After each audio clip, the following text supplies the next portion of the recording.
Muy buenos días, Asturias, muy buenos días, Asturias. Hoy es viernes, por fin viernes. Hoy es 16 de enero de 2026 y esto es Asturias al Día. Una nueva jornada con 3 temas sobre la mesa para debatir, para hablar, para tertuliar, para dar opinión y para divulgar también lo que está sucediendo en nuestra comunidad autónoma. Vamos a comenzar con el tercer sector de Asturias, que acaba de presentar su estudio de situación 2025, el primero que se realiza de estas características en nuestra comunidad autónoma. Se reitera la necesidad de contar con una ley propia, se reclama más financiación privada para facilitar su actividad de apoyo a los sectores más vulnerables, es decir, lo que se denomina acción social. Esto y muchísimo más va a ocupar la primera hora de este programa. La segunda, dedicada a Nevaria, a la Feria de la Nieve y de la Montaña que organiza el Ayuntamiento de Aller, mañana sábado y el domingo en Morea. Estarán con nosotros Elena Zapico, la teniente de alcalde de Aller, concejala de turismo. Vía telefónica también estará el alcalde Juan Carlos Iglesias y uno de los expositores, son alrededor de 30 los que están presentes en Nevaria, será Jarascada, guías de montaña y naturaleza, en representación de la empresa Noel Rodríguez. Y vamos a acabar, como solemos hacerlo los viernes en este programa de RPA, que se emite también por la televisión del Principado de Asturias, con música. Hoy con música moderna antigua. Sí, así se define nueva música antigua, lo que hace Mento Evia, también conocido como Mento Bardi.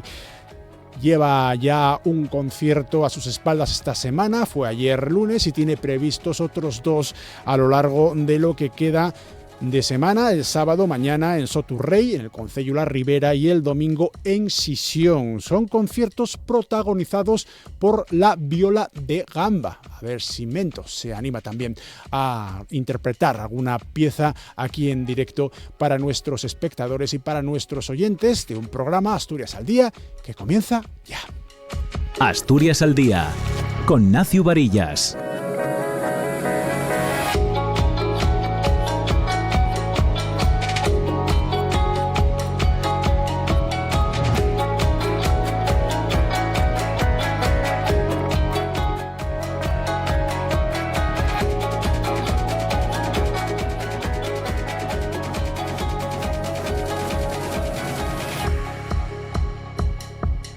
Hablamos del tercer sector. La Mesa del Tercer Sector de Asturias acaba de presentar el primer estudio sobre la situación del tercer sector de acción social, contextualización, impacto, relevancia, resumen ejecutivo, que es así como se llama oficialmente el informe sobre el estado de este ámbito y de las 244 entidades que en 2025 trabajaban en Asturias apoyando a 141.000 personas, es decir, y esto no es poco, 1 de cada 7 asturianos. Son más de 6.000 los asalariados de las entidades sociales. Su peso es del 1,15% del PIB asturiano, es decir, 325 millones de euros al año.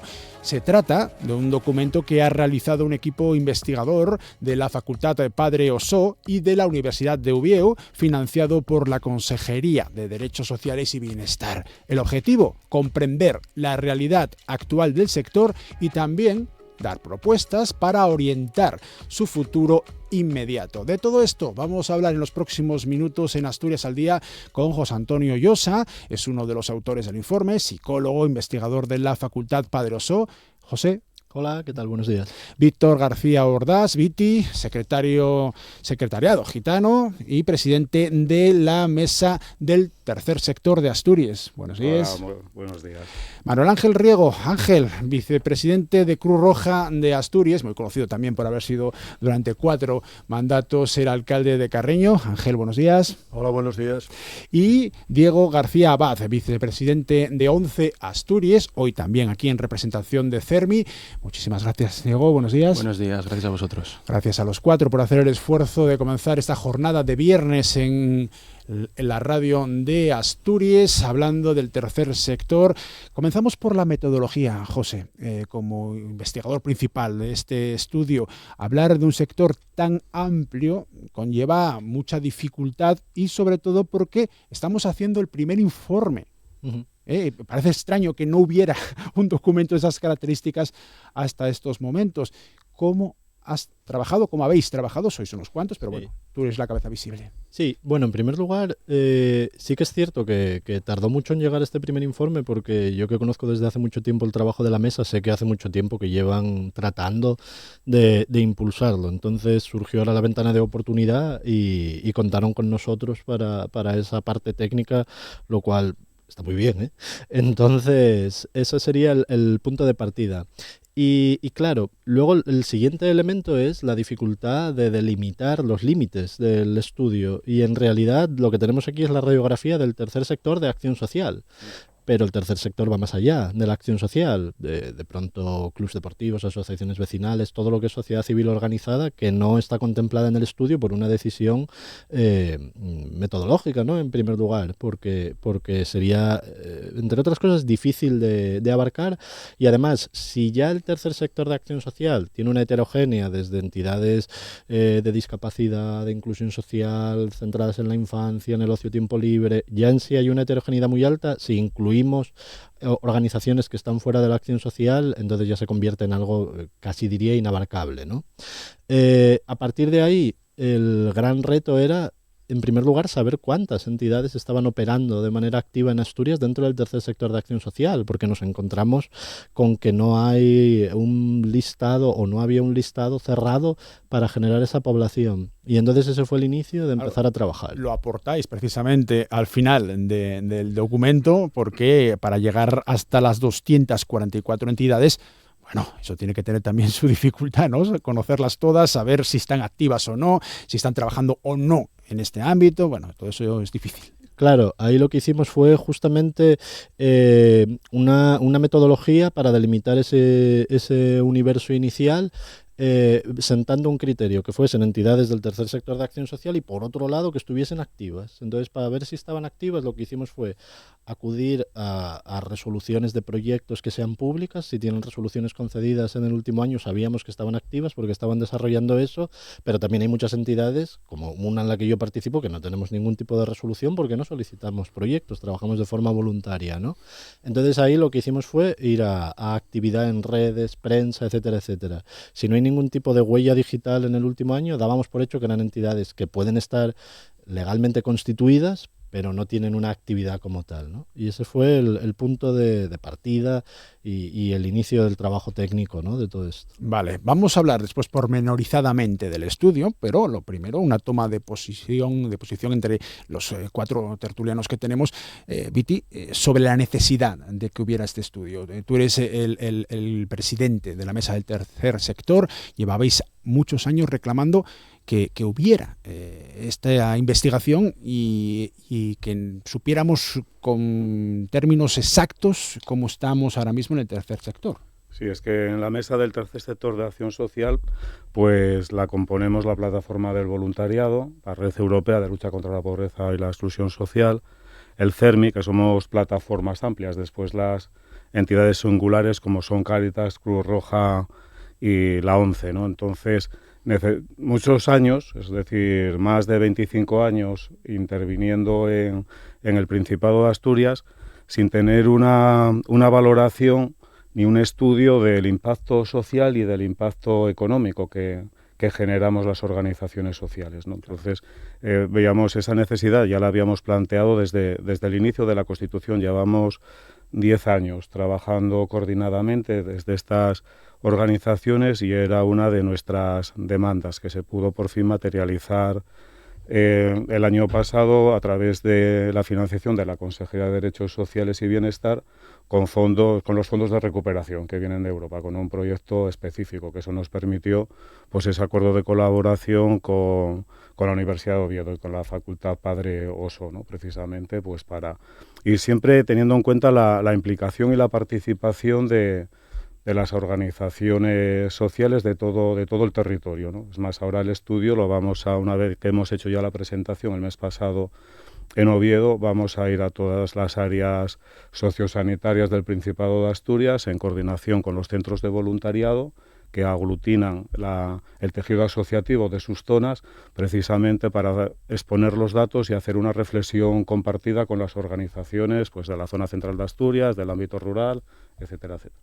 De las 244 entidades que reflejan este estudio del tercer sector en Asturias, hay dos, bueno, podría haber más, pero hoy hemos elegido dos que son especialmente significativas, como son Cruz Roja y ONCE, con las delegaciones respectivas en nuestra comunidad autónoma. En el caso de la Cruz Roja, Ángel, la apuesta por realizar un estudio de estas características por vuestra parte también es fehaciente.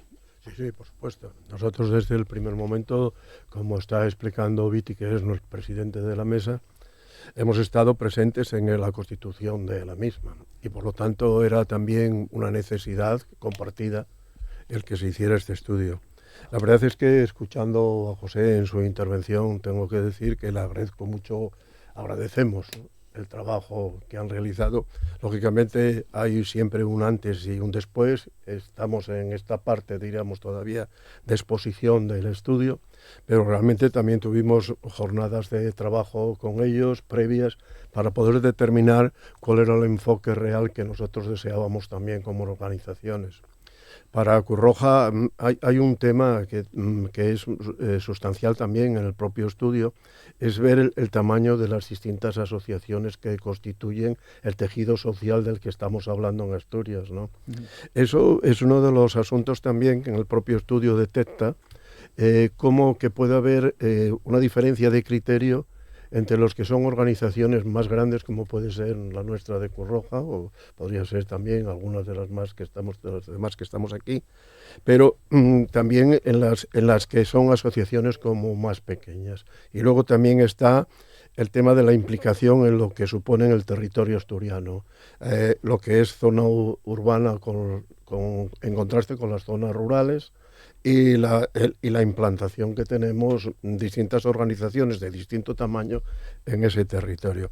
Por lo tanto, nosotros como Cruz Roja siempre hemos tratado también de que los pequeños entiendan que los grandes somos grandes, pero gracias a la gente que nos constituye también, ¿no? Quiere decir, las actividades que, como bien sabes, desarrolla Cruz Roja son múltiples y variadas en distintos ámbitos sociales y por lo tanto nosotros tenemos lo que tenemos gracias al esfuerzo de la gente voluntaria que constituye nuestra organización y por lo tanto ponemos siempre a disposición de los demás las infraestructuras que tenemos y todo lo que podemos ayudar para que las cosas salgan bien adelante. Pero es importante también, a mi juicio, destacar, y por eso también con el estudio le explicaba un poco cómo había sido el nacer el estudio, pero las conclusiones del estudio lo definen también, ¿no?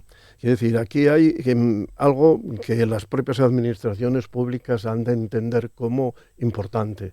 No es por el simple hecho de que puedas materializar en un estudio, un documento escrito, bien presentado, con proyecciones, etcétera, etcétera, sino que entiendan también el papel real que nosotros tenemos en el funcionamiento de una sociedad democrática. Yo creo que eso es muy importante, porque mira, una de las preocupaciones que a Cruz Roja le da muchas veces el funcionamiento de las administraciones es que, como bien sabes, recurren a Cruz Roja para solicitarnos ayuda, para que prestemos algunas de las cuestiones que las propias administraciones no son capaces de realizar. Y nos damos cuenta de que, vale, nosotros vamos allí, donde somos colaboradores de la administración, y ponemos todos nuestros recursos a disposición de la misma. Pero eso conlleva muchas veces incluso a contratar a personas específicamente para realizar los programas que ellos quieren desarrollar. ¿Qué ocurre? Que si está pendiente de una subvención o de un convenio económico con la administración, nos podemos encontrar que llega al final del programa y tenemos que empezar por despedir a las personas que están trabajando en el programa, ¿no? Entonces hay mucha inestabilidad laboral entre las personas que están desarrollando los programas dentro de este sector social. Vamos a tocarlo también aquí. Y ese a mi juicio, es un tema importante. Por lo tanto, las administraciones han de concienciarse necesariamente del papel importante que nosotros como asociaciones y organizaciones estamos dispensando para la totalidad de la población asturiana. Esto en cuanto a Cruz Roja. En cuanto a ONCE, en la delegación de Asturias, Diego, relación con la administración, relaciones laborales de las propias entidades. Vosotras sois otra de las entidades grandes que forman parte del tercer sector, y una primera toma de contacto con lo que es el estudio, y luego ya vamos a entrar pormenorizadamente en algunos muchos temas que sí que hay, claro. hay un montón de ellos, ¿no? Sí, la ONCE Nacio, como dices, es una de las entidades más grandes en cuanto a la discapacidad dentro del Principado de Asturias. Pero lo que no podemos olvidar es que formamos parte del CERMI, ¿no? Que el CERMI sí es esa entidad representativa de toda la discapacidad dentro del Principado. Y como comentaba Ángel, dentro de la mesa del tercer sector de acción social del Principado comentaba también José, ¿no? Hay muchísimas asociaciones, es muy heterogéneo, pues dentro de la discapacidad es igual, ¿no? Hay muchísimas asociaciones grandes como ONCE, pero hay muchas pequeñas. Hay muchas pequeñas que hacen esa labor a la que no llegan las administraciones públicas, como comentaba Ángel, ¿no? Entonces, centrándonos en el estudio, esto es un punto de partida para hablar al final, la discapacidad, ¿por qué lucha? ¿No? Lucha por la inclusión social, lucha por la igualdad de oportunidades. Pues es un punto de partida para conseguir eso, ¿no? Temas muy importantes, pues accesibilidad, acceso a la información y sobre todo empleo, que luego entraremos en ello, me imagino, sí, que es uno de los temas principales. Con lo cual, el estudio, ¿cómo lo vemos desde el punto de vista de la discapacidad? Un punto de partida, nos dice cómo está la situación actual, que llevamos años reclamando el saber estas cosas, no solo cuantitativas, sino cualitativamente, y a partir de ahí, pues, desarrollar esas conclusiones, que al final el estudio, pues, es dinámico, ¿no? Aunque esté en el 16, se presentó el 16 de diciembre de 2025, pero es dinámico. Me interesa especialmente eso, el dinamismo, José, porque no es un estudio que se pueda considerar cerrado, hay que poner una fecha evidentemente, 2025, finales de año. La idea es seguir haciéndolo todos los años. Hombre, tanto como todos los años, yo diría que no sería necesario, porque no habría unos cambios tan profundos como para que eso fuese así. Pero sí que es cierto que un trabajo como este, que tiene un ánimo muy descriptivo, requiere de análisis continuados. Y de actualización también, claro, de vez en cuando, ¿no? Sí, igual cada 3, 4, 5 años sería una lógica, igual que a nivel estatal sí que se hace un estudio y tiene una cadencia, pues eso, periódica, porque eso te va permitiendo ver la evolución. Nosotros hoy aquí lo que tenemos es fotografía, porque no tenemos un previo histórico muy claro sobre el que comparar. Y también tenemos en algunos puntos, que esa es otra de las cuestiones que intentamos hacer, un comparativo con el término estatal, ¿no? Por ejemplo, sabemos que en el PIB, pues más o menos, el PIB que repercute en Asturias sobre el tercer sector va en la línea con el PIB que repercute sobre el tercer sector en el conjunto de España, ¿no? O sea, más o menos el 1,5% también. En España quizás esté más cerca del 2%. Está un poquito por debajo, pero en la línea. 1,15 aquí en Asturias. Eso es. A ver, de todas formas, bueno, ya habéis intervenido todos, una vez al menos. Intervenís cuando queráis, ¿eh? No hace falta que yo os dé paso, no hace falta que mantengamos un orden exacto de intervención, podéis intervenir 2, 3 veces consecutivamente. La idea es que fluya la conversación y que nos encontremos a gusto, vosotros los primeros, pero eso también repercute en el oyente y en el espectador. Decíamos, 1,15% del PIB asturiano, son 325 millones de euros al año, son más de 6.000 los asalariados de las entidades sociales.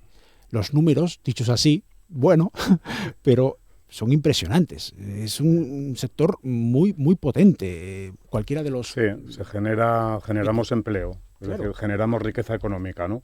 Porque incluso las entidades captamos fondos europeos, por ejemplo, porque presentamos proyectos a la Comisión Europea, muchos vinculados al Fondo Social Europeo Plus, también a proyectos estatales de diferentes ministerios, con lo cual también captamos recursos y fondos económicos a nivel estatal, y después desde la propia comunidad autónoma y desde el ámbito local, ¿no? Desde los ayuntamientos que se implican, pues en lo que antes comentaba Ángel, en la prestación de los múltiples servicios y cantidad de programas en los diferentes ámbitos de inclusión social, de la discapacidad, etcétera, que están vinculados, con lo cual eso supone que tenemos que trabajar por una sostenibilidad financiera para que sea estable, que no dependamos de la concurrencia competitiva de muchísimas administraciones para poder mantener los programas que desarrollamos. Es decir, tenemos una responsabilidad como empresas de cara pues, a la cotización de la seguridad social, todo el funcionamiento de las organizaciones, tanto de la estructura como de los múltiples de proyectos y servicios que se desarrollan, y después las responsabilidades, lógicamente, laborales, ¿no? Entonces, sufrir retraso en una convocatoria para la financiación pone en jaque al funcionamiento de las organizaciones. Entonces, es necesario que tengamos un marco jurídico, que por eso demandamos una ley del tercer sector que pueda mantener la parte esta de responsabilidad de la administración pública en torno a la financiación, y después también un marco jurídico de reconocimiento de la labor que desarrollamos las organizaciones y que se nos considere como interlocutores válidos. Vale. De cara a la... Vamos a hablar de perres, vamos a hablar de dinero, porque es lo que ha tirado ahora mismo Viti, y para empezar a abrir melones, que no sea todo fácil, vamos a hablar precisamente de dinero. Una de las propuestas que lanzáis, José, es como conclusión, e incluso a corto plazo, es la idea de que entre también la iniciativa privada. Actualmente, ¿qué porcentaje tenemos de aportación pública y de aportación privada? Porque hay un desfase enorme, muchísimo más de lo que ponen las administraciones públicas de lo que ponen las entidades privadas. Sí, el 60% de la financiación de los proyectos que se desarrollan es pública en el momento actual en Asturias. Sí que es cierto como 2 o 3 cosas en términos económicos que son importantes, ¿no? Una es lo que decía Viti del tema de la capacidad de afrontar pagos, que tiene que ver con la planificación. Vemos que más de la mitad de las organizaciones han manifestado en los últimos 3 años algún tipo de problema de liquidez. Tienen que concurrir a crédito o lo que sea para afrontar de pronto gastos de nóminas. En el 90% de las ocasiones se debe a retrasos en los cobros de dinero que saben que van a recibir, pero que no entra en el momento adecuado. Eso es francamente muy injusto, ¿no?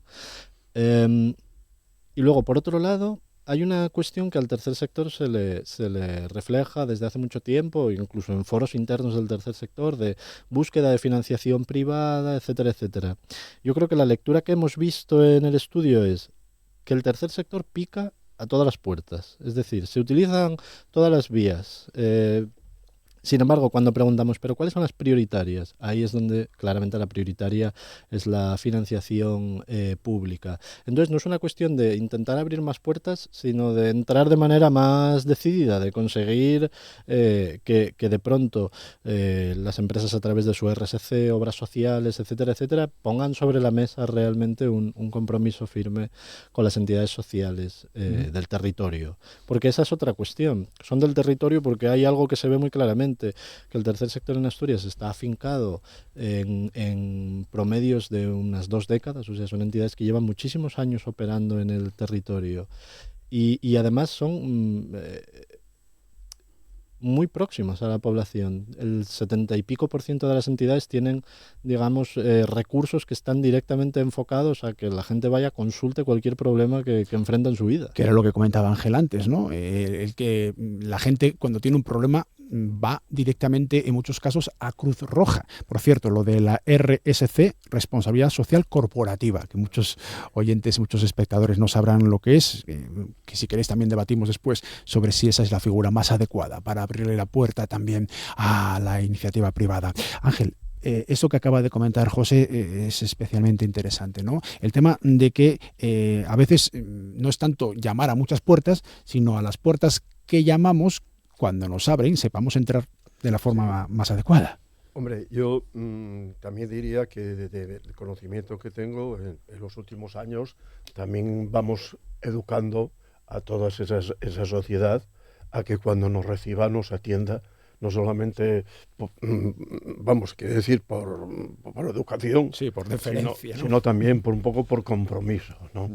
Entonces, cuando venimos desarrollando, por ejemplo, las campañas que tienen que ver con el IRPF, fíjate, después de varios años haciendo esta entrevista con los responsables de la Federación Asturiana de Empresarios, nos encontramos con que el año pasado se sorprendieron de algunos de estos datos que estamos manejando hoy, en el sentido que no habían valorado que la inmensa mayoría del dinero que se nos puede dar desde el sector privado se invierte a la vuelta precisamente en las propias empresas asturianas. Y esto puede parecer una tontería, pero en realidad es economía pura y dura. O sea, si una empresa le da a una organización como Cruz Roja, llega a un convenio y hace una determinada actividad, coros, emergencias, cualquier otro tipo de acción social, resulta que a la hora de comprar materiales necesarios para poder desarrollar la empresa o contratar a las personas que lo van a sacar adelante, son personas que residen en Asturias y empresas que están desarrollando su actividad económica en Asturias. Con lo cual, la inversión que se hace sobre estas organizaciones revierte a su vez en las propias personas que la asociación como la FADE defiende, que a fin de cuentas son empresarios asturianos. Por lo tanto, ese es un camino que andamos. Claro que lo andamos todos los años, llevamos años andando ese camino, pero no siempre todo el mundo es receptivo porque es como algo que está ahí, pero no se valora socialmente cuál es el trabajo real que realizamos, ¿no? Un poco lo que quería decir antes iba por la misma línea, ¿no? En la intervención anterior. Yo creo que la sociedad ha de valorar el papel y la importancia que tiene un sector como el nuestro de lo social en lo que es el funcionamiento de la propia sociedad en el día a día. Y yo creo que eso es todavía lo que está por ver. Nosotros ya no somos como hace 50 años, que a lo mejor teníamos un papel subsidiario así, tal, muy... No, nosotros ya formamos parte, con una fortaleza importante, dentro de lo que es la economía y el desarrollo y el papel de lo social dentro de la comunidad. Dentro de esta comunidad y otras muchas comunidades. Pero ese reconocimiento no lo sentimos todavía, porque si lo sintiéramos estaríamos viendo todavía mayor implicación del sector privado. Vale, la figura de la RSC, que comentaba también antes José Antonio, la responsabilidad social corporativa, ¿sería la adecuada para fomentar que las empresas privadas se implicaran más, Viti? Hombre, es importante, hay mucha relación porque incluso hay empresas que sacan convocatorias públicas de concurrencia competitiva entre las entidades, por ejemplo, las obras sociales de Caixa u otras organizaciones, ¿no? Y eso pues nos permite también financiación y complementar proyectos. Por ejemplo, el sector empresarial desconoce en general que a través de la X solidaria del impuesto de sociedades puede destinar el 0,7% de sus impuestos que declara Hacienda para que tengan y se inviertan en los programas de las organizaciones sociales, ¿no? Entonces, esa es una cuestión de sensibilización también porque, bueno, supone una responsabilidad. Con eso no le implica a la empresa que le van a gravar más en su declaración, ¿no? Y que va a perder en el caso de la devolución. Y también pasa con la declaración habitual que hacemos todos los ciudadanos, que en Asturias aproximadamente 560.000 personas somos declarantes todos los años y sabemos que si ponemos la X para fines sociales se puede destinar parte de esa recaudación también para los fines sociales, ¿no? Para los programas que desarrollamos las organizaciones. Y es que un poquito más del 50% de asturianos y asturianas no marcan la X solidaria, con lo cual la recaudación sería mayor, porque muchas de las aportaciones económicas que tenemos las organizaciones es de la convocatoria de la Consejería de Derechos Sociales para programas de interés social, ¿no? Con lo cual, eso es una cuestión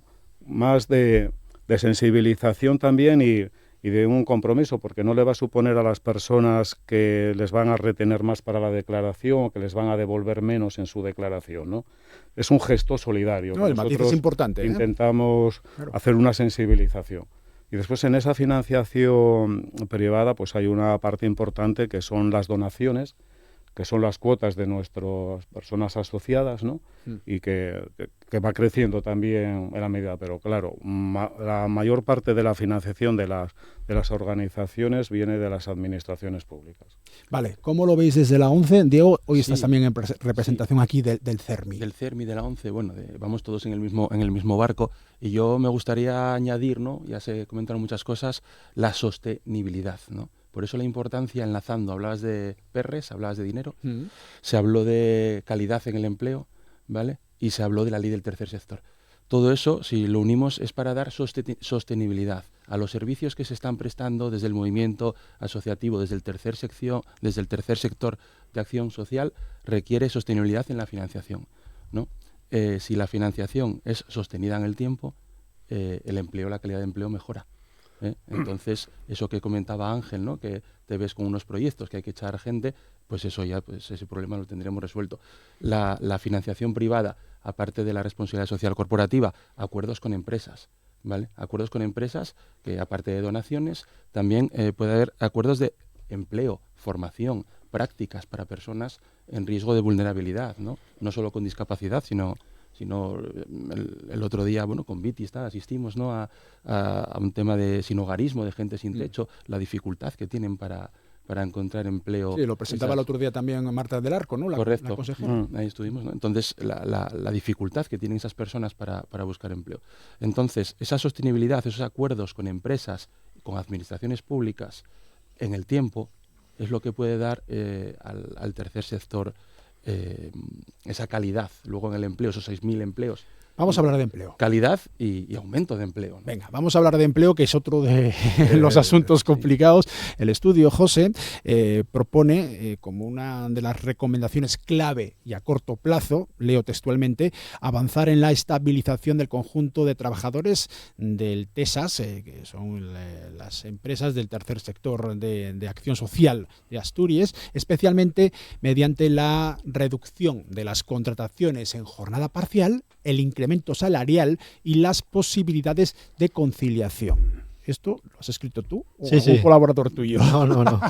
No, seguramente yo. Sí. Sí, porque además es un poco mi tema, el laboral. Claro, aquí lo que hicimos fue un ejercicio comparativo del tipo de empleo que se está generando en el tercer sector y el empleo que se genera en el marco laboral español. En cuanto a la temporalidad, no encontramos cambios muy sustanciales, aunque sí que es cierto que el mercado laboral español se caracteriza históricamente y de manera cultural por tasas de temporalidad. Esto se está reduciendo con el cambio legislativo que hay en contratos indefinidos, pero es algo que si analizas el mercado laboral español siempre tienes que tener esa variable en la cabeza. Y luego está el tema de la parcialidad, y ahí sí que hay una tasa superior dentro de lo que es el tercer sector. Hay otros indicadores que son interesantes, ¿no? Como el hecho de que la mayoría son estudiantes universitarios, o sea que tienen título universitario. Y luego algo que nos dimos cuenta es que el estudio no es solamente cuantitativo, sino que es cualitativo. Y entonces al hablar con diferentes agentes nos dimos cuenta que la capacidad técnica del tercer sector, los trabajadores, son una correa de transmisión muy fuerte con otros agentes, ¿no? Porque es donde, sobre todo, colaboradores del tercer sector con muchos años de trayectoria ven un salto fuerte dentro del tercer sector, de ser de carácter menos profesionalizado a progresivamente más profesionalizado.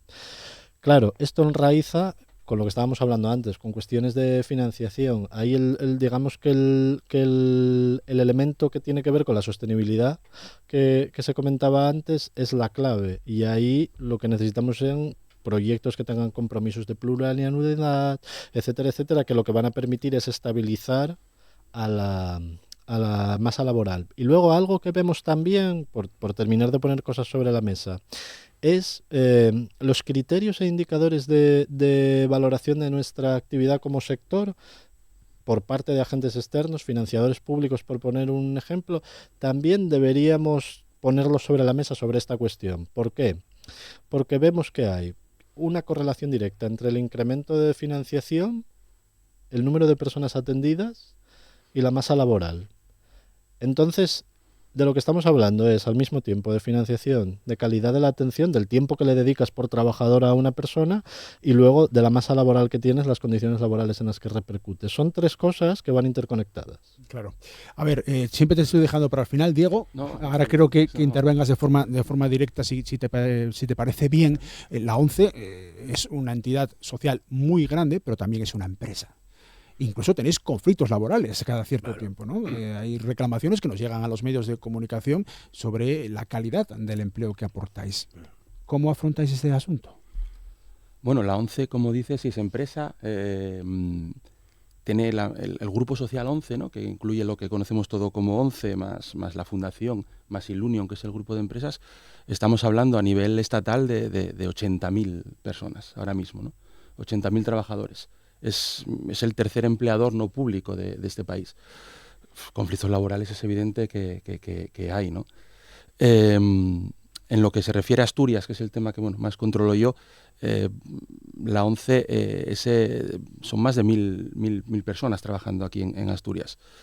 Yo creo que el tema de las tablas salariales, de convenios, la ONCE tiene unos buenos convenios, unas buenas tablas salariales, hay estabilidad en el empleo, ¿no? Lo que estáis hablando ahora mismo del resto del tercer sector, la ONCE tiene una cosa que no tiene el resto, que es la autofinanciación, ¿no?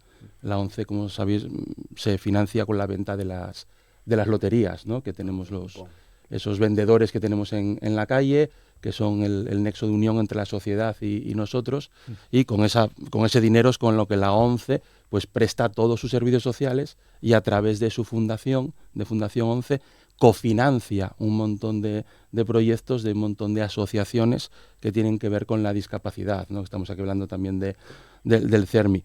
Esa financiación de la que habéis hablado, sector público, sector privado, Fundación ONCE también entra ahí en la cofinanciación, ¿no?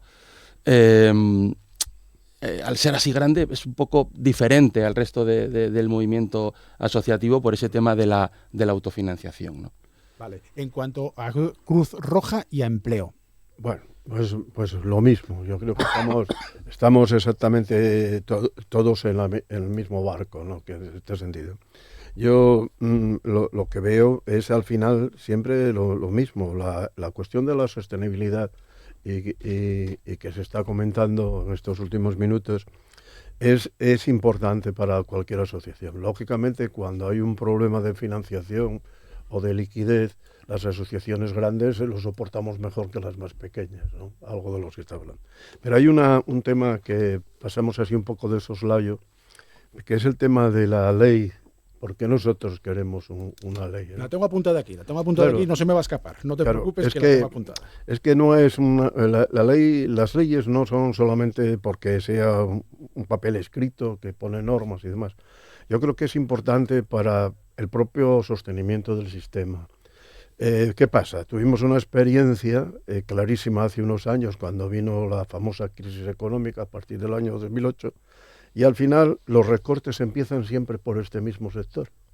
O sea, el sector que a lo mejor tiene más necesidades de atención a la población es el primero que pierde los recursos. Lo que estamos viendo desde Asturias en otros sitios, que se relaciona también con la actividad política, es como a veces alguien está apuntando siempre a este sector como que puede ser perjudicial para la sociedad.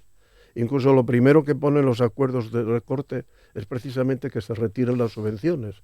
Con lo cual, el establecimiento de una ley con ese marco, nosotros lo que pretendemos es también que se garantice que este sector no va a sufrir en el futuro ningún tipo de recorte, teniendo en cuenta la importancia que tiene para el funcionamiento de la sociedad. Yo creo que ahí es importante. Y sobre el tema que decía José también del estudio y del trabajo de nuestros empleados, de los empleados de este sector, fíjate qué cuestión.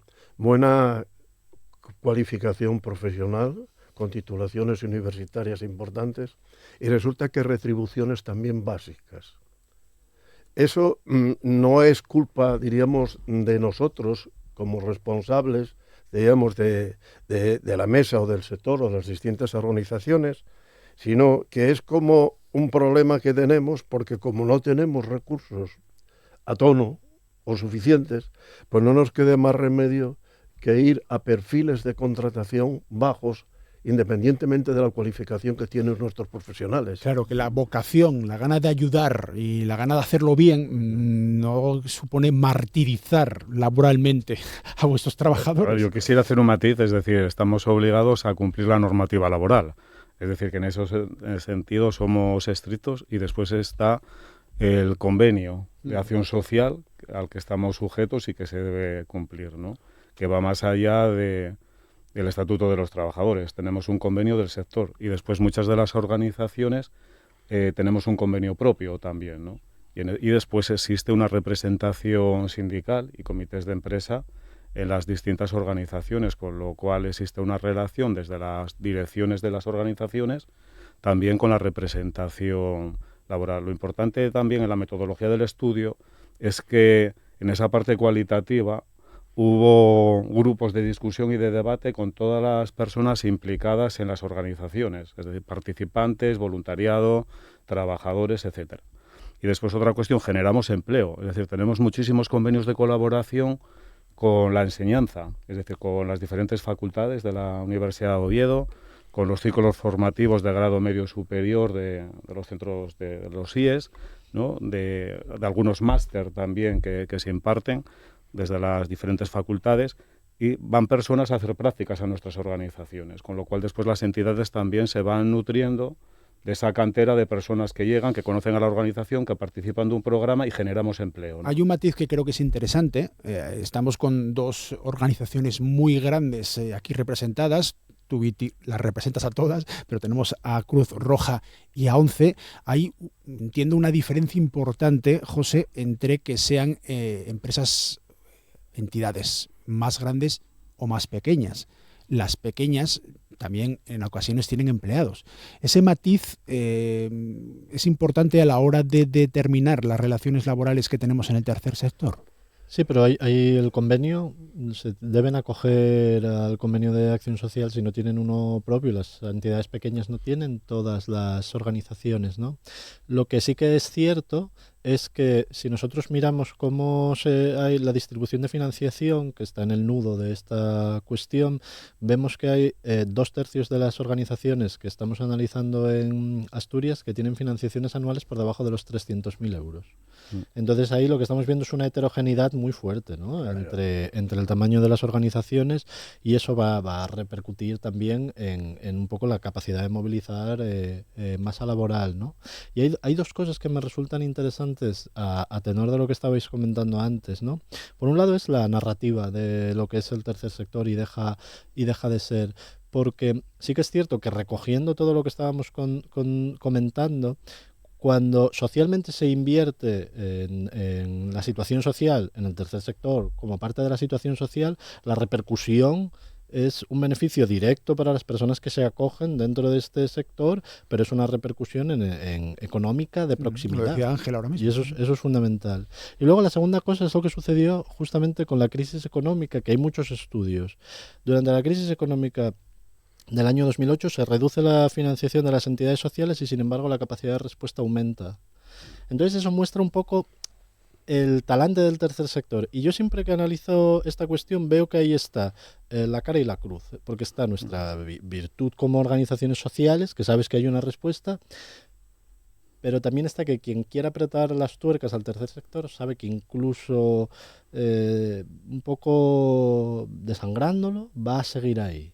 Porque al final hay esa conciencia solidaria, etcétera, etcétera. Y en esa tensión es donde se mueven muchos de estos debates. Sí, vale. Está el nivel de voluntariado. Claro, es decir, sí. El estudio refleja que cerca de 7.000 personas son voluntarias, es decir, que tienen ese grado de solidaridad y de participación social en las organizaciones para responder a las problemáticas, a las desigualdades, etcétera. Eso es especialmente interesante. No queríamos acabar esta tertulia, este debate sobre ese estudio, sobre la situación del tercer sector en Asturias, sin tocar lo que ya hemos dicho en varias intervenciones, la ley del tercer sector.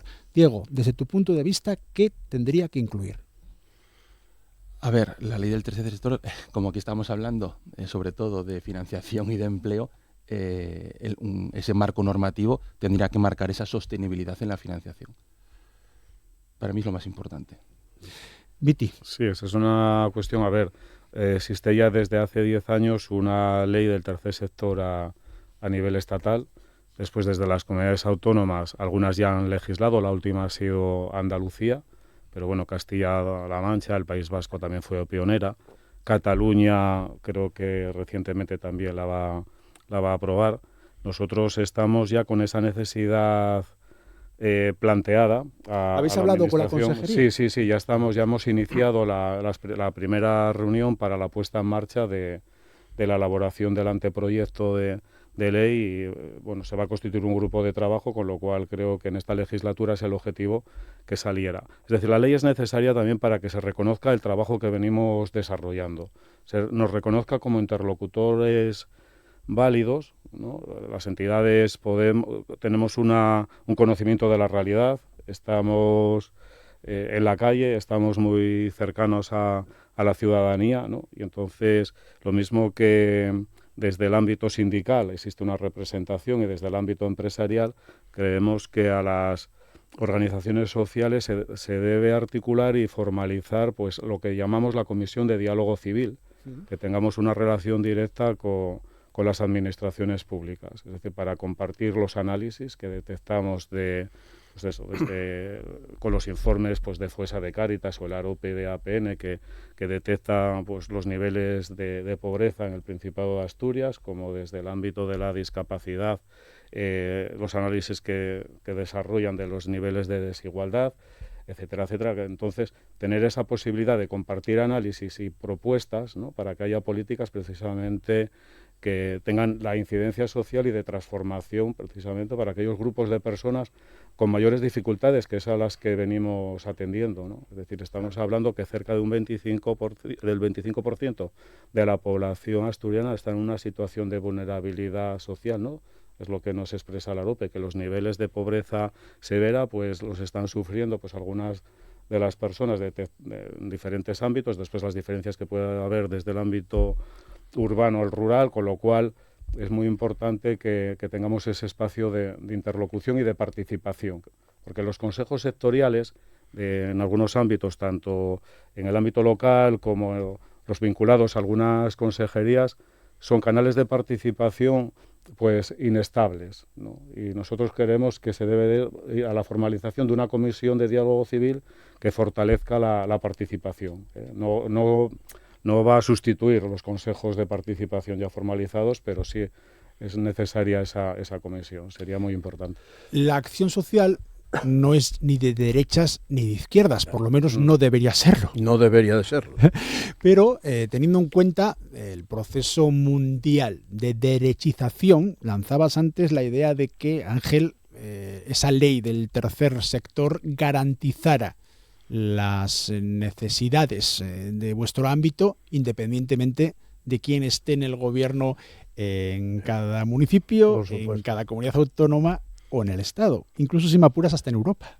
Sí, lo estaba comentando José antes. Vamos a ver, en los momentos de más dificultad económica, como fue la crisis del 2008, claro, aumentan las necesidades de la población a la que atendemos en distintos ámbitos, es lo normal. Por lo tanto, fíjate qué situación, menos recursos económicos en ejercicio para hacer frente a las necesidades sociales y más necesidades sociales que hay que cubrir, ¿no?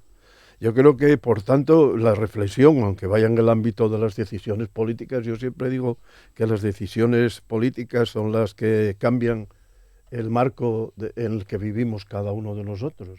Por lo tanto, imagínate las dificultades que podemos tener con las personas más vulnerables si no las atendemos adecuadamente, ¿no? Este estudio sobre la incidencia de esa norma, de esa ley, también tiene su importancia, porque hace recomendaciones.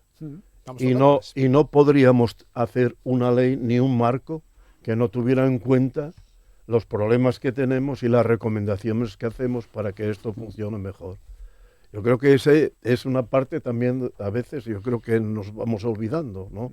Quiere decir, el estudio ha servido para detectar lo que no sabíamos y para hacer las recomendaciones pertinentes en varios en varios ámbitos, en varios recorridos. Y eso es algo que también debería cualquier responsable público que vaya a la elaboración, o responsables públicos que vayan y participen en la elaboración de la ley del tercer sector en Asturias, han de tener en consideración también, porque si no, no hace coja. Nos quedan muy pocos minutos y me toca abrir otro melón más, pero os pido, nada, es que sean muy reducidas las intervenciones. Quería que intervinierais por lo menos una vez cada uno de vosotros 4. José, empezamos por ti, como uno de los autores de lo que es el estudio. La relación con la administración, porque al final, eso, de entrar, de picar a la puerta, como decías tú antes, debería haber una interlocución más directa por parte de las entidades grandes, pequeñas, con la administración. ¿Y cuál sería la aportación? ¿Cuál sería la forma de poder llegar a ese objetivo? Hemos visto 2 o 3 cosas. La primera, las entidades tienen una capacidad muy alta de asociarse en redes. La Mesa del Tercer Sector es una, el CERMI es otra, la EAPN es otra, y casi todas están ahí. Entonces, esos espacios de representación por parte del tercer sector existen. Segunda cosa que hemos visto, el diálogo con la administración pública también se da. Pero tercera cuestión en la que hemos visto, el tercer sector cree que se le debería hacer más caso en la administración pública. Eso es lo que observamos, y yo estoy de acuerdo, claro. El presidente. Perdona, sí, Ángel.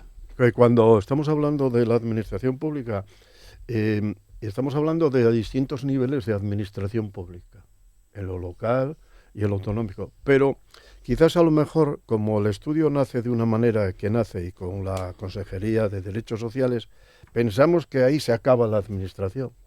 No, ahí no se acaba la administración. La administración está en la atención a la población en general. Lo mismo da desde el ámbito de la salud que desde el ámbito de la accesibilidad, por ejemplo. Cosas que están compartimentadas en distintas consejerías, pero que son igualmente importantes a la hora de valorar el trabajo de lo social. Cuando hay un planteamiento del CERMI sobre que hay mucha barrera arquitectónica instalada, estamos hablando de una necesidad social también.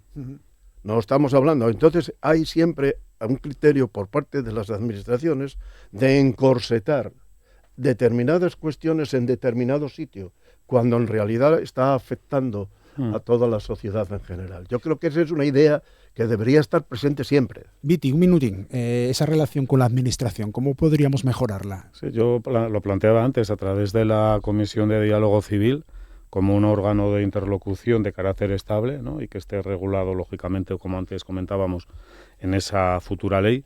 Después, lo que los consejos de participación realmente programen su funcionamiento y que sean de carácter estable, no puntuales o por un interés político. Después yo creo que desde las formaciones políticas, desde los partidos, se pone en valor el tercer sector.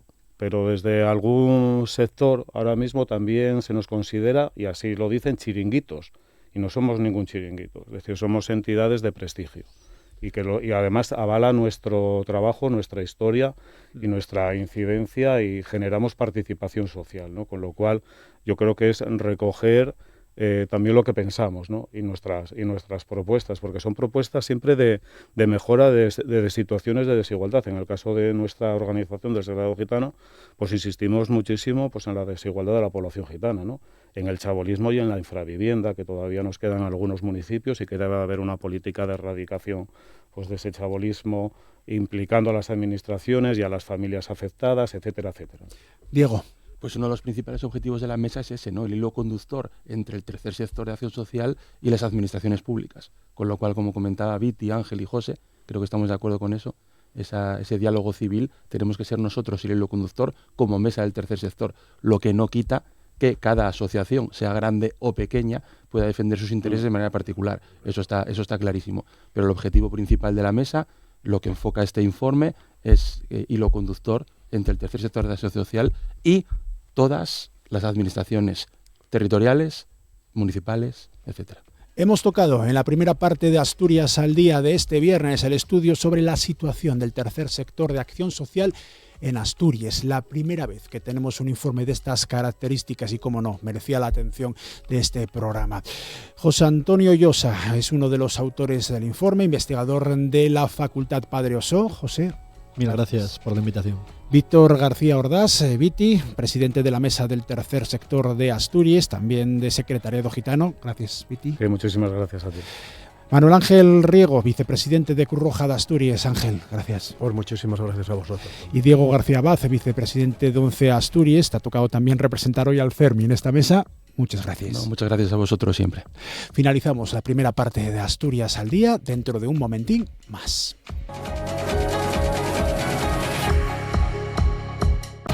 Con Amor Argüelles en la realización técnica de este programa de Asturias al Día, llegamos a la segunda parte. Nos vamos hasta ayer, o ayer viene hasta aquí, porque tenemos con nosotros a la teniente de alcalde, también la concejal de turismo, a Elena Zapico, para hablar de Nevaria. Llegamos ya a la edición número 18 de esta feria monográfica dedicada a los deportes de nieve y de montaña. Se trata de un foro especializado en el que intervienen empresas, instituciones, entidades relacionadas al fin con estas disciplinas deportivas.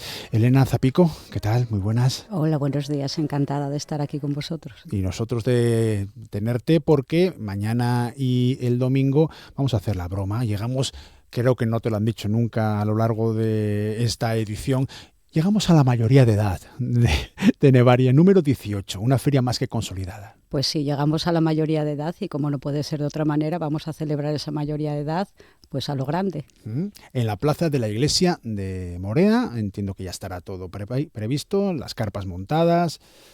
Pues sí, estamos ya ultimando ya los últimos detalles y ya está todo preparado para mañana recibir, bueno, pues a todos los visitantes que quieran venir y disfrutar de Nevaria y del concejo de ayer, que merece la pena ser disfrutado.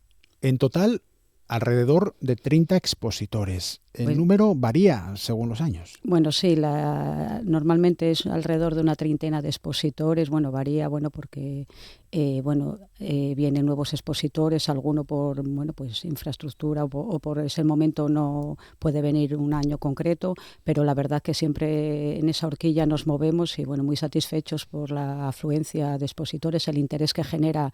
Sí que es verdad que hay años que tenemos alguno nuevo y el interés que cuando se va ese año dice, oye, el año que viene quiero volver, y eso nos genera a nosotros una gran satisfacción porque sabemos que eso ha sido un éxito. Que ellos tengan interés, eso es un éxito. Hay expositores, lo decía yo antes, desde empresas, algunas grandes, algunas más pequeñinas, instituciones y entidades que están siempre relacionadas con estas disciplinas deportivas.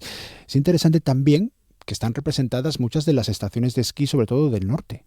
Sí, la verdad que tenemos una representación de las estaciones de esquí del norte, las más representativas. Tenemos, como no puede ser de otra manera, nuestros Fuentes de Invierno, también tenemos Pajares, tenemos Leitariegos, tenemos Vaqueira y el Valle de Arán, que siempre están ahí y genera bueno, pues ese interés de que esas estaciones tengan interés de estar ahí, promocionarse ahí y que el público las conozca y las visite ahí. Eso para nosotros es un gran aliciente, la verdad. Juan Carlos Iglesias es el alcalde de ayer. Alcalde, ¿qué tal? Muy buenas. Hola, buenos días. Estás muy bien representado, ¿eh? El ayuntamiento queda muy bien representado con la figura de Elena Zapico, pero queríamos contar contigo también como regidor ayerán y en este caso para hablar de Nevaria. ¿Ha cambiado algo en los últimos años respecto del comienzo hace ya 18 con esa mayoría de edad de la feria? La feria está consolidada totalmente, pero entiendo que todos los años dais un impulso más. ¿Qué aportáis este año, alcalde? Bueno, la verdad que la feria desde su nacimiento, ¿no? Y ahora con su mayoría de edad, pues ha evolucionado, no podía ser de otra manera. Y además, bueno, en sus inicios, en sus orígenes, era confinanciado el gobierno del Principado de Asturias con los ayuntamientos, porque se hacía un año en el concejo de Elena y otro en el de ayer, pero llegó un momento en que esa cofinanciación era posible y el concejo de ayer fue el que hizo la apuesta por seguir manteniendo Nevaria y desde ese momento pues se celebra solo en nuestro concejo por esa apuesta que hicieron alcaldes y equipos de gobierno anteriores, y nosotros durante estos 6 años pues hemos hecho un impulso de la misma, ¿no? Al final es un referente, yo creo que es la feria del norte de España y de Portugal de referencia en la nieve y la montaña, y cada año pues intentamos innovar y traer nuevos alicientes a la feria. Entre los expositores, que es la figura especial, la figura fundamental, el gran protagonismo de la feria, porque está muy bien que haya administraciones públicas, está muy bien que haya estaciones de esquí, pero luego las empresas del sector tienen ese protagonismo especial. Entre ellos está Jarascada Guías de Montaña y Naturaleza. Noel Rodríguez es uno de sus responsables. ¿Qué tal, Noel? Muy buenas. ¿Qué tal? Buenos días. Muchas gracias por estar con nosotros en este programa de RPA que se emite también por TPA. Noel, ¿qué os lleva? ¿Qué lleva a Jarascada a participar en Nevaria? ¿Cuánto tiempo lleváis y cuál fue el impulso que os llevó a participar? Bueno, pues nosotros, si no me equivoco, llevamos ya creo que 6 ediciones seguidas asistiendo. Al final nosotros somos una pequeña empresa de turismo activo local de aquí del municipio de Aller, y al final pues como no los que somos de aquí pues creo que somos los primeros que tenemos que estar en este tipo de eventos que suman, son importantes y bueno, pues dan a conocer el concejo tan guapo que tenemos. ¿Os compensa? Dilo claramente. Tenéis que pagar una pequeña tasa por formar parte de la feria. El ayuntamiento abre ese proceso de inscripción unos cuantos meses antes de que se celebre, en este caso mañana y pasado, en Morea, Nevaria. ¿Os compensa? Sí, a ver, sí que es verdad que se paga una pequeña tasa, bueno, como en la mayoría de ferias que se hacen en España. El que compense o no depende un poco, pues al final de la disponibilidad de nieve, porque al final, quiero decir, en esta zona se mueve mucho el turismo invernal. Al estar las estaciones de esquí abiertas, hay mucha afluencia de turistas, no solo de Asturias, sino de otras regiones adyacentes. Entonces, que estén las estaciones de esquí abiertas le da pues un plus de movimiento de gente a la zona. En este caso, yo creo que la decisión que han tomado este año de mover del cambio de fecha, yo creo que ha sido favorable para todos, porque los últimos años, diciembre, no están viniendo con la nieve que queríamos. Hay años que incluso las estaciones estaban cerradas, entonces no se garantiza a la gente que se quiere en esa época. A mediados de febrero, más o menos, raro va a ser el año que no garantices nieve, con lo cual la afluencia la tienes garantizada, como por ejemplo este año. Este año están las estaciones abiertas, esperamos un buen flujo de clientes. Nosotros ahora en esta época del año estamos operando con actividades todos relacionadas con la nieve, y esperamos, pues bueno, lo que esperamos nosotros es darnos a conocer, que la gente nos pueda conocer no solo las actividades que hacemos en invierno, sino durante todo el año en esta zona también. En cuanto a ese cambio de fecha, Elena, es importante, porque los últimos datos, claro, yo estaba viendo cuánta gente había venido a Nevaria y me salía 2024, digo yo, ¿de dónde está 2025? Pero claro, la de 2025 la estáis celebrando ahora, a comienzos de 2026. Fueron más de 12.000 las personas que fueron a Nevaria en 2024. Cambio de fechas. Exactamente. Este año, bueno, pues hemos pensado eso, como bien dice Noel, bueno, este cambio climático en el que estamos inmersos, que no queda otra que reconocerlo, y pensamos, bueno, pues Nevaria no tiene sentido sin nieve. Y como estamos observando, bueno, pues la nieve últimamente se retrasa un poco, llega en enero y en febrero, y bueno, pues ahí está la decisión de decir, vamos a cambiar, vamos a impulsar Nevaria a principios de enero para poder asegurarnos las estaciones abiertas y esa afluencia de visitantes, como bien dice Noel, que vienen, disfrutan de las estaciones de San Isidro y de la que bajan, bueno, paran en Moreda y disfrutan de Nevaria. Alcalde, Juan Carlos, en cuanto a lo que son las actividades fuera del propio recinto ferial, no solamente tenemos una actividad relacionada con la nieve, hay también un espacio de juego, de realidad virtual, con simuladores de snowboard o de esquí, hay juegos de invierno interactivos, también tendremos una ludoteca infantil para los niños y niñas de entre 3 y 12 años, siempre con actividades supervisadas por monitores. Vamos, que el que no quiera ir a Nevaria es directamente porque no le interesa el asunto, pero facilidades dais un montón desde el ayuntamiento. Sí, bueno, la idea es atraer a todo tipo de visitantes, ¿no? Y que, bueno, cuando estén en Nevaria, pues disfruten tanto los pequeños como los mayores. Y como dices, bueno, pues tenemos hay una serie de actividades de realidad virtual, para juegos invernales, el simulador de snowboard, o experiencias de realidad virtual con la práctica de esquí.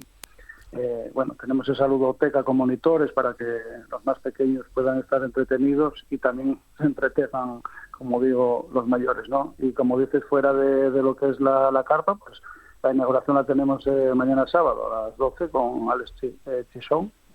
Y luego pues tenemos en el Teatro Cine Carmen a partir de las 5:30 el sábado la entrega de los reconocimientos de la Federación de Deportes de Invierno del Principado de Asturias, y a partir de las 7 pues esa charla del invitado, ¿no?, en escaladas en invierno. Uh-huh. Y luego ya el domingo pues también a las 12 la reapertura de la feria, pero a las 5:30 pues tenemos en el Teatro Cine Carmen la película Skiff, donde termina el control y empieza la aventura, y con la entrevista de Inés Paz, ¿no?, a varios de los protagonistas. Yo creo que bueno, la oferta es variada y muy interesante.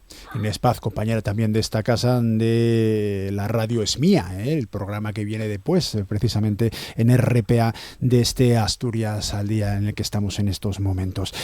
Elena, lo comentaba ahora Juan Carlos, el alcalde, Alex Chicón, un montañero muy conocido, es quizás el protagonista especial en cuanto a especialistas de esta edición de Nevaria. Pues sí, es el invitado que nos va a acompañar en la inauguración de la feria.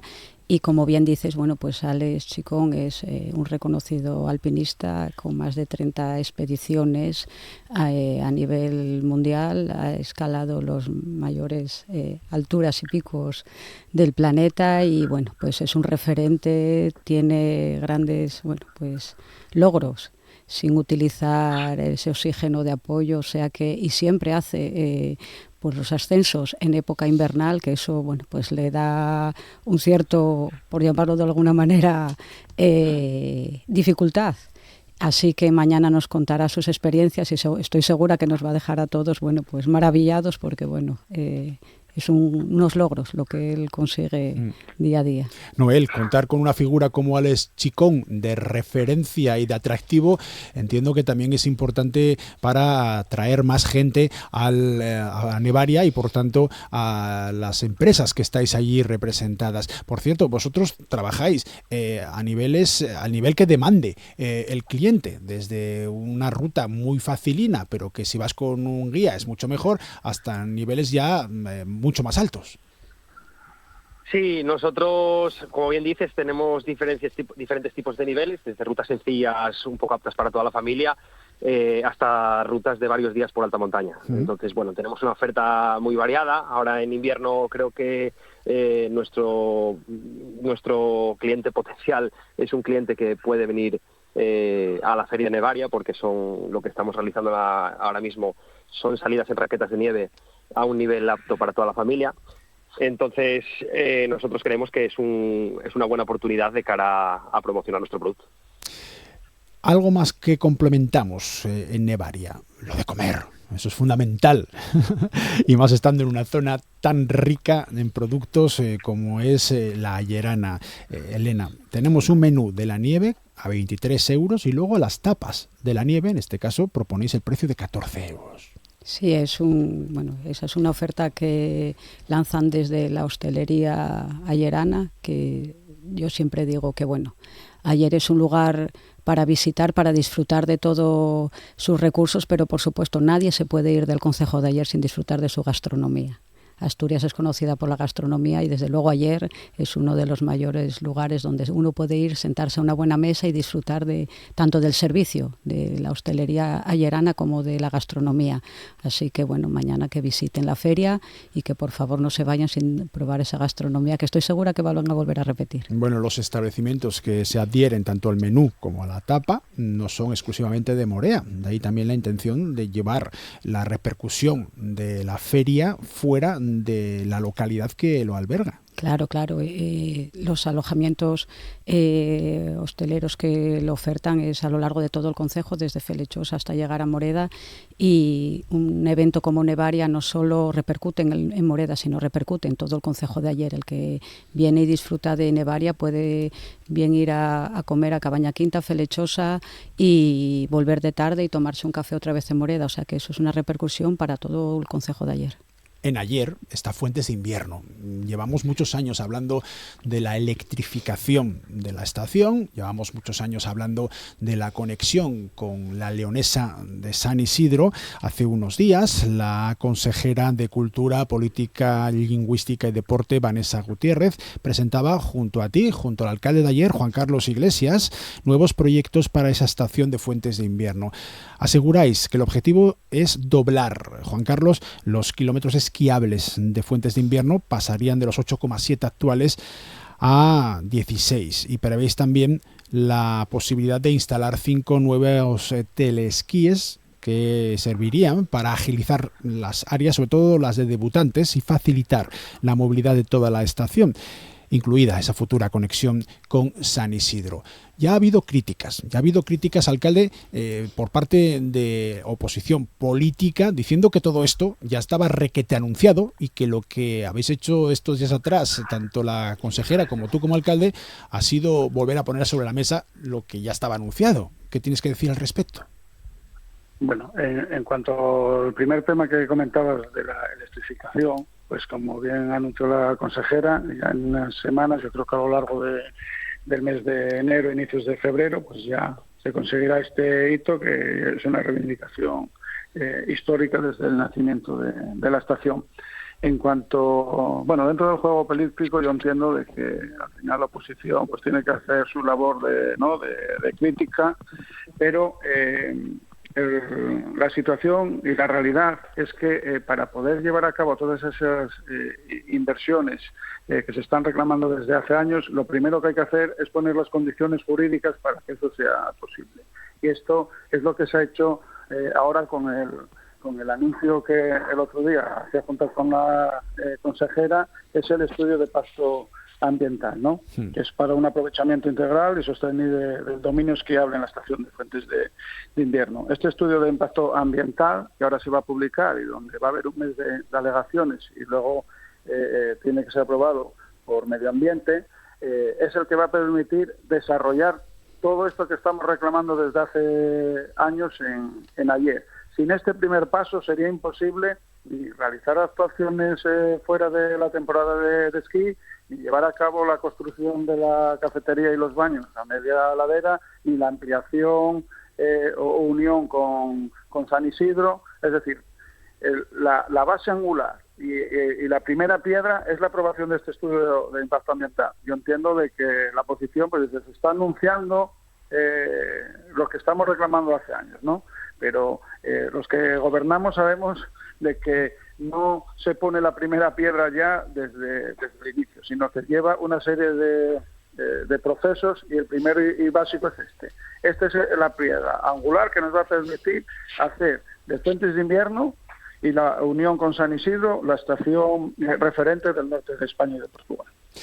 Noel, en cuanto a la desestacionalización que tú también mencionabas, lo acaba de decir también el propio Juan Carlos, el alcalde, la idea de que funcionen las estaciones, y en el caso concreto la vuestra, la de Fuentes de Invierno, no solamente cuando hay nieve, no solamente en invierno, aunque no haya nieve, sino también, y por qué no, durante el verano. Vosotros las rutas, las actividades en montaña y en naturaleza que hacéis en Jarascada, ¿se realizan a lo largo de todo el año? Sí, nosotros trabajamos todo el año. Es decir, nosotros tenemos una fuerte temporalidad. Cada época del año la destinamos a una actividad principal. Como bien te comenté antes, ahora estamos aprovechando a tope la nieve que hay, pero en cuanto llegue la primavera, pues nos dedicaremos a otras actividades como observación de fauna. Empezaremos con el senderismo, algún tipo de salidas temáticas que, mira, que por ejemplo ahora que habláis de Fuentes de Invierno, tenemos realizado alguna en Fuentes de Invierno de astronomía. Y bueno, no solo en el concejo de Aller, sino a lo largo de toda la cordillera cantábrica. Tenemos tenemos un montón de pequeñas joyas aquí en Asturias, tanto la parte asturiana como leonesa, en las que se pueden disfrutar de muchas maneras. Y el último minutín para Elena Zapico, la teniente de alcalde de ayer, la concejal de turismo. ¿Qué les decimos a nuestros oyentes, a nuestros espectadores, para animarles a acudir mañana sábado y el domingo a Morea a disfrutar de esta edición número 18 de Nevaria? Bueno, pues nada, invitar a todo el mundo a que venga a disfrutar del concejo de ayer y en este momento a disfrutar de Nevaria, que se pasen por la feria, que disfruten de toda la oferta que les va a dar la feria y que disfruten de los paisajes ayeranos y del paisanaje ayerano, porque yo siempre digo que el paisaje ayerano es un gran recurso del concejo, pero el paisaje sin ese paisanaje que son nuestras gentes no tiene sentido. O sea, que vengan, que disfruten, que se van a sentir como en su casa. Y si me permites esos últimos segundos, yo quiero agradecer sinceramente a todo el personal que está trabajando para que esta feria salga adelante, porque sí que es verdad que bueno, algunos somos la cara visible, pero detrás hay mucha gente, muchos trabajadores, muchos del ayuntamiento, las empresas de montaje, los expositores, que sin ellos esto no sería posible, que gracias a ellos que empujan, ahí estamos todos enseñando y mostrando lo mejor de ayer y gracias de verdad, y por favor os esperamos allá todos, que seréis bienvenidos. Entre los expositores está Jarascada. Noel Rodríguez es uno de sus responsables. Gracias, Noel. Muchas gracias por la invitación. Y te dejo para el final, como alcalde de ayer, Juan Carlos Iglesias, pero como el máximo representante municipal, te agradezco mucho que hayas estado también en Asturias al Día. Alcalde, que tengas buen día y que salga todo muy bien mañana y pasado. Vale, buen día a todos y como dice Elena, os esperamos en Nevaria, os esperamos en allí. Así finalizamos con la atención especial que damos a Nevaria, a la Feria de la Nieve y de la Montaña del Concello Ayerán, la segunda parte de Asturias al Día.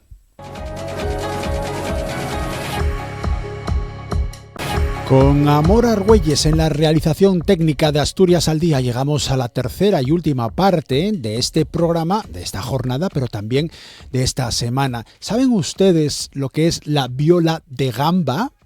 Bueno, es un instrumento musical del cual es experto Mento Evia, también conocido como Mento Bardi. Mento, ¿qué tal? Muy buenas. Bastante bien, gracias. Gracias por venir. No es la primera vez que estás en estos estudios, en este programa, en este caso con Roberto Pato, que es su titular. Sí. Yo soy el sustituto. Roberto volverá pronto.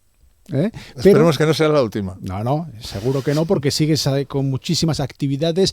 Comenzaste ayer en Avilés. Sí. Una gira de tres actuaciones, de tres conciertos que tienen este instrumento, la viola de gamba, como protagonista. Vas a estar mañana sábado en Soturrey, en el Concello La Ribera, en el Centro Cultural Aurelio Argel, en este caso con un grupo de percusión y baile de la Asociación Vestigia Monsacro.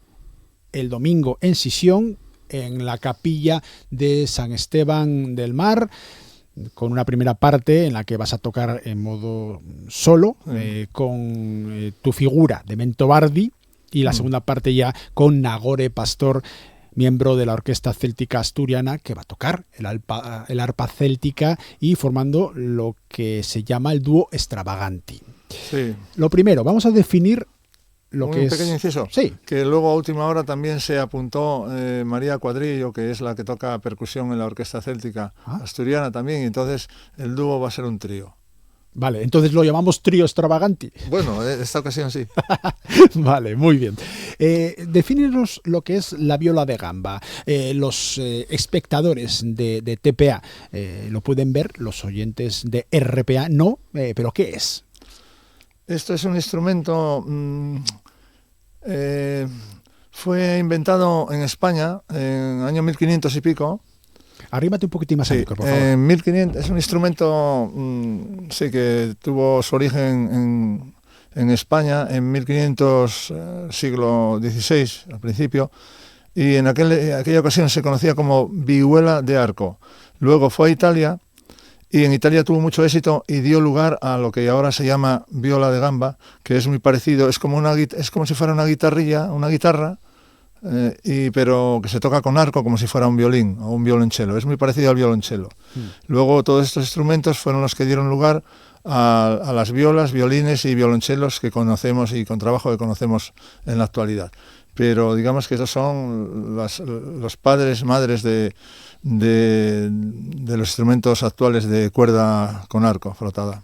¿Te apetece hablar del instrumento, de este ejemplar exactamente, que tiene su historia también? Nada, un minutín. Bueno, sí, vale, nada, este está construido en 1969, está hecho por, bueno, me lo proporcionó el luthier de Avilés, Roberto Jardón Rico, que él lo consiguió en Alemania, en un pueblo de Alemania, donde se fueron a establecer, en Checoslovaquia había, él me dijo que era una película total, en Checoslovaquia había un pueblo que eran todo talleres de constructores de instrumentos, ya desde el año 1500 o por ahí, y que bueno, que han construido entre toda la gente de ese pueblo miles y miles de instrumentos que están por toda Europa y tal.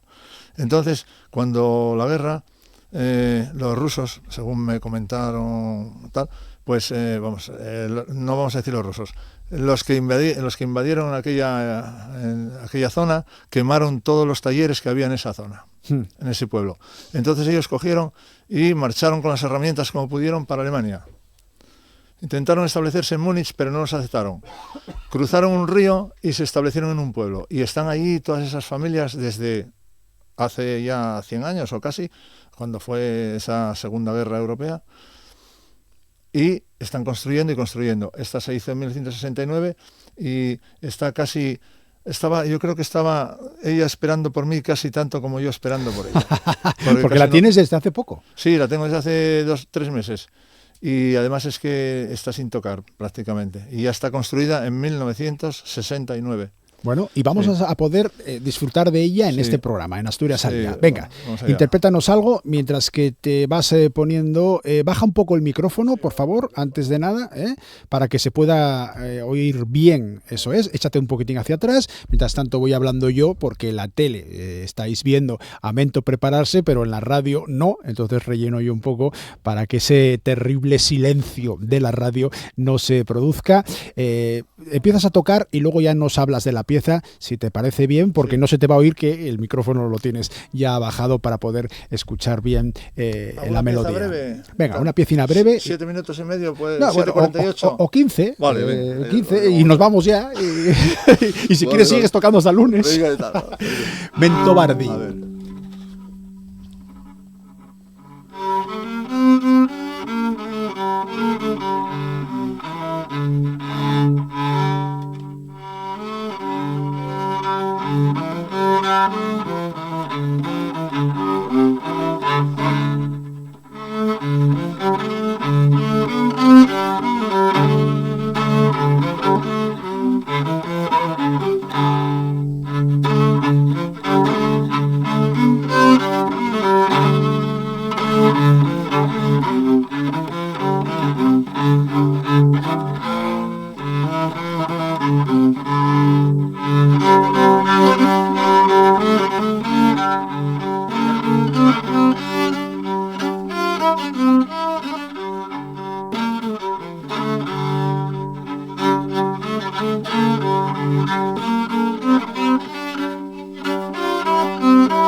Por ejemplo, versión reducida para... Vale, no...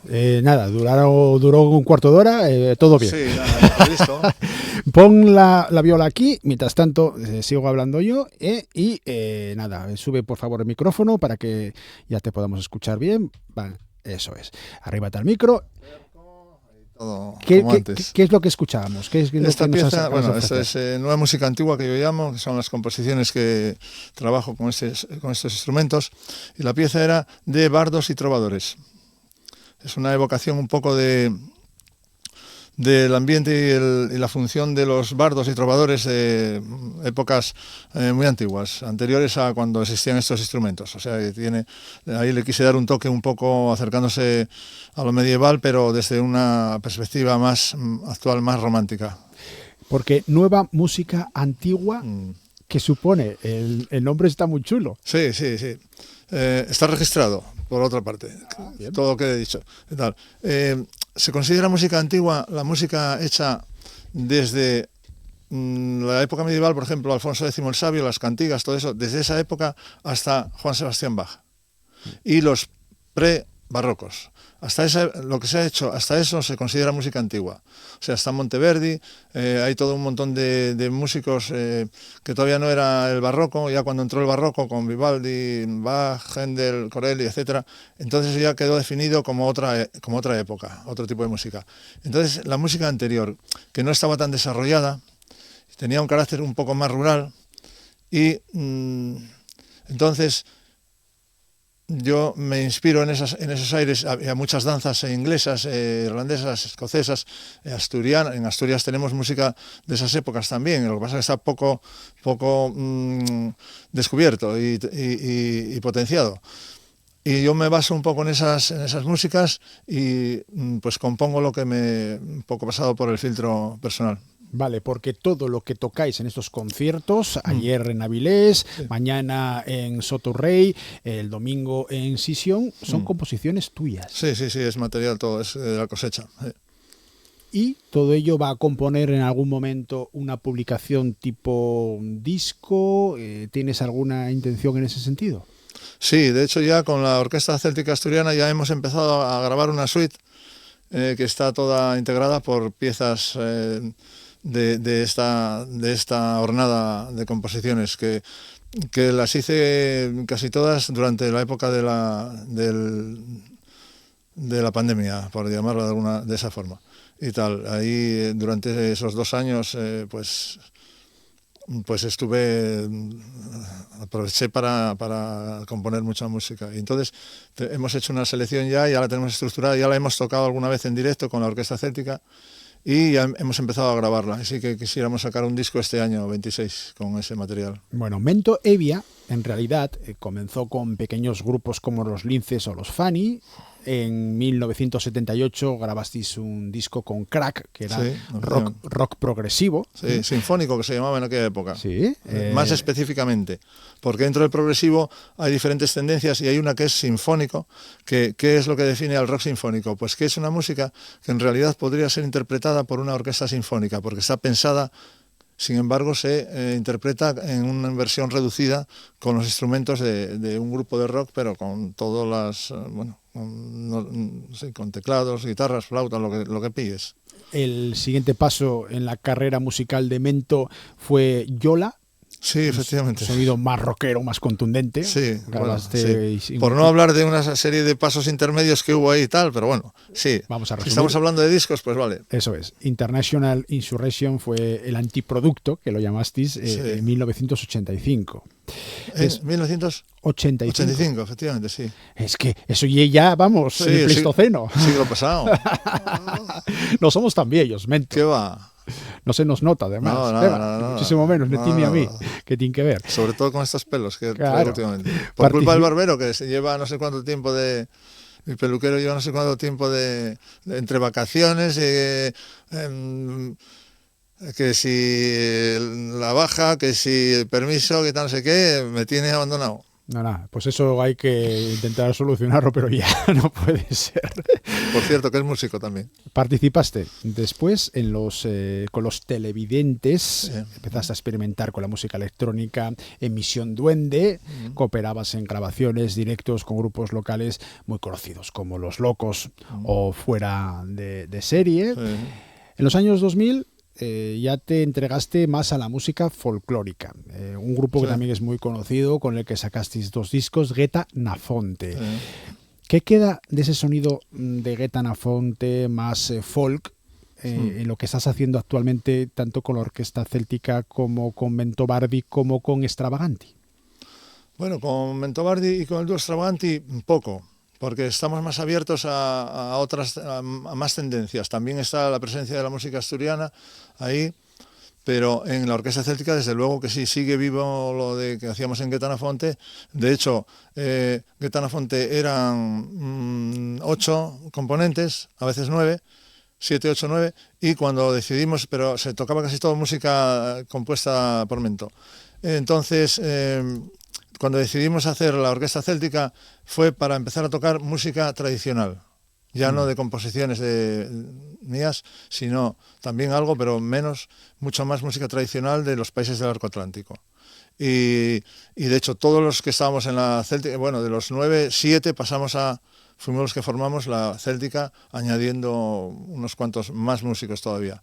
Y entonces eso está ahí vivo. De hecho, este verano en los conciertos que hicimos este verano del 25 que pasó, pues metimos algunas suites del repertorio de Gaetano Fonte y tal. Sí, es un material que está ahí, que bueno, siempre nos gusta reactivarlo. Vale, porque sacasteis con ellos 2 discos, el que se llamaba también Gaetano Fonte, del año 2002, y después en 2009 Camín de Arcana. Sí, no, el del 2002 era Como agua de mayo. Ah, pues mira, no estaba correcta entonces la documentación, Sí. Vale. Pues eso bien, la inteligencia artificial es que las lía a la mínima que puede. Ya podíamos hacerlo todo con inteligencia artificial e incluso sustituir al presentador y al invitado. No, yo preferiría que viniese a mi casa y que me hiciese el cocido 2 o 3 veces por semana. Con eso ya me conformo. O que te limpie la casa también. Bueno, eso ya es muy difícil. Claro, la idea sería esa. Con la cantidad de trastos que tengo por ahí, eso ya tiene que ser inteligencia artificial avanzada. Generativa, como decía el otro día una invitada que teníamos, Eva Rami, que se dedica a la ilustración y que ahí sí que la inteligencia artificial los está machacando bien a estos tipos de creadores, porque hay una cantidad de gente que se aprovecha del trabajo de los ilustradores a través de esto de la inteligencia artificial terrible. Bueno, Orquesta Céltica Asturiana. Bueno, llegasteis a ser teloneros de Jethro Tull en uno de los conciertos que dieron hace años. Eso fue Gaetano Fonte. Ah. Sí, eso fue Gaetano Fonte en el Jovellanos. Sí, fue de las primeras actuaciones de Gaetano Fonte. Vale, con la Orquesta Céltica Asturiana seguís funcionando. Sí, ¿Lo comentas tú ahora? Está mejor que nunca. Sí. Y tenéis también conciertos. Sí, ahora ya tenemos, para el 26 ya estamos cubriendo muchas fechas e incluso ya hay algo para el 27. Sí. No, está en el mejor momento ahora la Orquesta Céltica. Vale, y después, como decíamos al principio, funcionáis también tú como solista. Sí, yo hago estas cosas un poco, bueno, porque es algo que me lo pide el cuerpo. En la figura de Mentobardi, que sería como un seudónimo. Sí, para cuando toco viola de gamba y música antigua. Eso es. Y luego Extravaganti, que decíamos el matiz. Puede ser dúo, trío, se puede adaptar un poco a las circunstancias. Sí, sobre todo es... Sí, perdón. No, sigue. Sí. Sobre todo es un dúo que formamos la compañera que toca el arpa céltica y el violín en la Orquesta Céltica, Nagore Pastor, que ella no es asturiana, es de País Vasco, pero es una enamorada de Asturias y tiene casa en Llanes y viene todos los fines de semana y con nosotros bueno, ya lleva con nosotros 10 años o por ahí.